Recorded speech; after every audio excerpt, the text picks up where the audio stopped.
Okay, so I leave her, find some money, coins, and I call my friend who had been there. And I'm almost in tears. I'm like, I did the wrong thing. Maybe I shouldn't have come here. And nobody wants to see me. And everybody says no. And everybody has told me to go back home. I was distraught. I wasn't crying, but I was close to it. Um, and she's like, well, yeah, of course they are treating you badly because you went to the wrong people.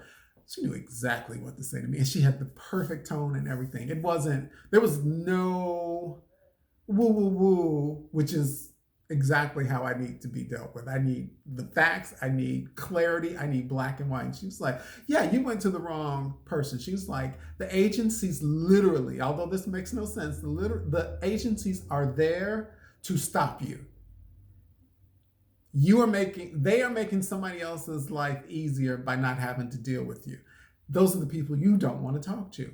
You go directly to the fashion houses, the showrooms, the blah blah blah blah blah. And I'm like, well, how do I get to them? She's like, you find out where they are, you ring the bell, and you go and you talk to them. And I was like, oh, okay. It was like Jesus had spoke to me, and I'm like, okay, that's what I'm about to do. So the next day, I made a plan to do it the next day. The first place I went to was I had to go to the hoity-toity part of Milan. Milan is very industrial. It's not basically it's not beautiful. I love architecture, so the buildings are ancient and they're beautiful, and I loved all of that. But it's not fabulous grand. It's very industrial. A lot of factories. Well, back then it was anyway. Lots of factories and things like that. So I go to Valentino. What was the name of that? Via Monte Napoleon. I think that was the fancy street. Whatever. Via Monte Napoleon, which literally looked like an alley. A very clean alley, but it's tight, small, cobblestones, buildings. It really did look like an alley.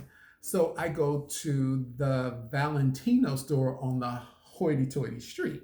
And it's very large and imposing and dark. It was like granite, dark granite and concrete walls, but nothing was out there and nobody was out there. Big steel door. I walked into this was the store. This was not necessarily the showroom. I go to and there's I guess at the time he was maybe 40-ish, white man in a suit and two white women. And I'm fully prepared for them to be like, no one wants you. Why are you here? And I'm the only one in there aside from them, and they work there. This was the store. Um, so one of the young ladies brightens up and she comes over and she's like, hello, how can I help? Well, she may have started in Italian, and no, she's like, English. And I said, yes. She's like, oh, hello, how are you? She had an accent. And I was like, I'm good. And she's like, how can I help you? I said, I'm looking for the showroom. She's like, oh, you modelo? Model? However you say it, an accent, Italian accent on model. She gave it to me. And I said, yeah. She said, oh, that's fantastic. Oh, that's wonderful. She's like, you want the showroom? And I'm like, yeah, that's what I want, the showroom. She's like, okay, I'll take you. And I'm like, okay. Now she's at work at the store to sell Valentino's fabulous clothing. And she basically grabbed me by my hand. She's like, I can't go with you, but I'm going to tell you how to get there. I go over there. I go to the showroom. And I don't remember exactly what happened, but it was very positive. From there, I went to, I don't know if anybody remembers this brand from the early to mid 80s, but Basile. Basile was a big name. They liked me. I don't know why I didn't. Anyway, now my big come up. Oh, there you go. They gave me that. Valentino. I went to Ongaro. I don't know if you remember. They wrote down all the information for me to get to the showroom. Every place I went, everybody was so, So helpful. Where did my stuff go? Okay. So that was Ungaro.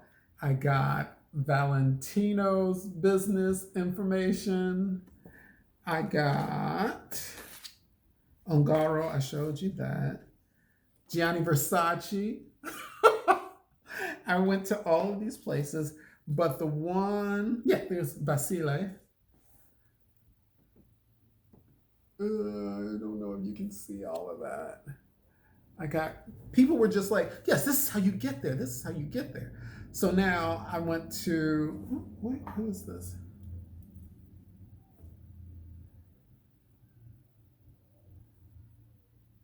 Yay! Yes. So I I went.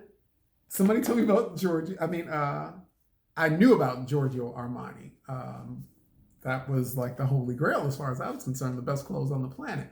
So I went, somebody was like, oh, you should go to probably one of these other places. They were like, you know, if you, once you go and talk to them, make sure you go to Giorgio Armani as well. So I find the Giorgio Armani compound, because that's what it was. It was fabulous. One of the big amazing things about Italy that thrilled me, aside from the architecture, was everything had a hand carved wooden door. So you'd have these giant hand carved wooden doors that were like 10 to 15 feet high, both of them. And so you could open both of them to let a car drive into the compound, but they also had a small human, normal size door to open up. So there's a door inside of the door in case you didn't want to open the whole huge door. So Giorgio Armani's compound was just a lot of like limestone compound with the giant, beautiful hand carved doors.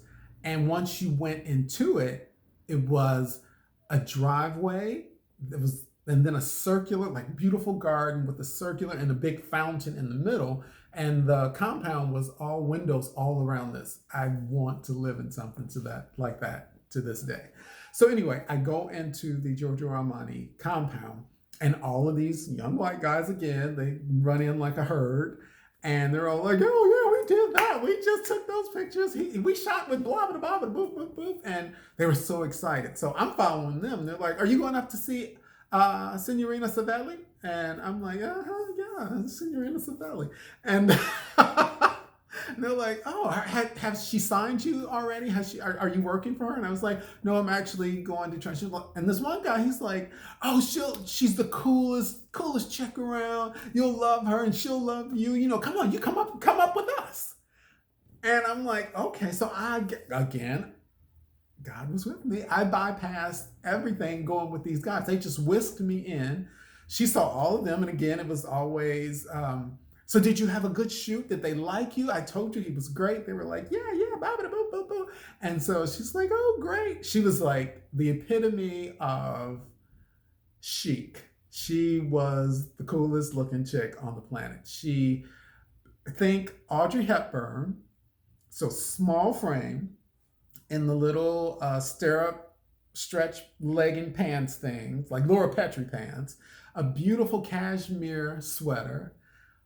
Her makeup was very subtle, almost not there. She had long black hair that was just pulled back into a simple ponytail.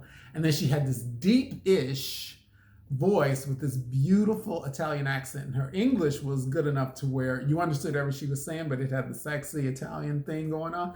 So after all of them left, she's sitting at her desk looking like she was posing. Everything she did, she looked like she was posing. It was fabulous. And she's like, hello. And I'm like, hello. And I think at this point, yeah, so she said hello, and she's like, how can I help you? And I said, well, I'm here to see if you would represent me, or if you could hire me. And she's like, oh, okay, let me see your book. So I gave her my book, which again, even I knew at the time was so simple that anybody would be like, go away. She looked at it and she's like, oh. And she like took the time. She like looked at each picture. She's like, oh yeah, I like that one. I like that. And she's talking to herself. And I'm standing there like, oh, what is happening here? And she's like, okay, let me see you walk. She auditioned me right on the spot. And I'm like, okay, okay. Well, mind you, never walked, like model walked.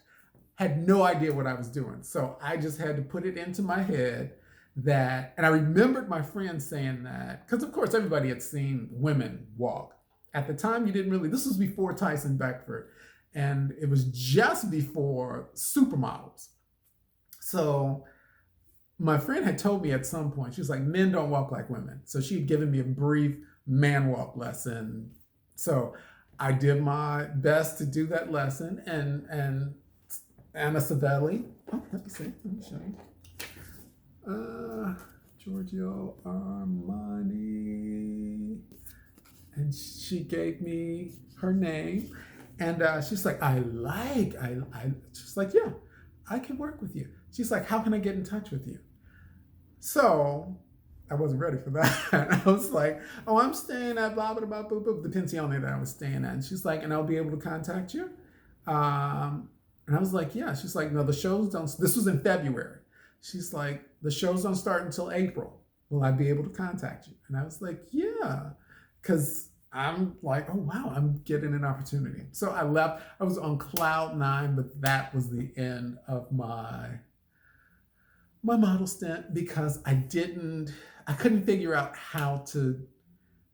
what to do to kill time until the show started up again because I didn't do my homework. I got there just after, I think, the spring fashion shows had ended and the next ones weren't going to start for another 2 months. But Signorina Anna Savelli at Giorgio Armani wanted your boy to work. Your boy just couldn't figure out how to get a job and make some money and eat until then. So I wound up coming home. This whole journey, it was like 7 to 10 days. But like I said, the beginning was, I felt like the universe had a hand in getting me there and going through all this. And the end of this, which was so important to me, is that for 8 or 9 days, 10 days, however long I was there, I learned that for sure and for certain that I could depend on myself, that I could rise to the occasion and I could take care of myself no matter what. I didn't need anybody else. I didn't need anything but me, my faith, and that was enough. That was it. So I learned that I could depend on myself on this trip to become a supermodel in Milan, Italy. I hope this was interesting. Thanks for listening to Carter's Way.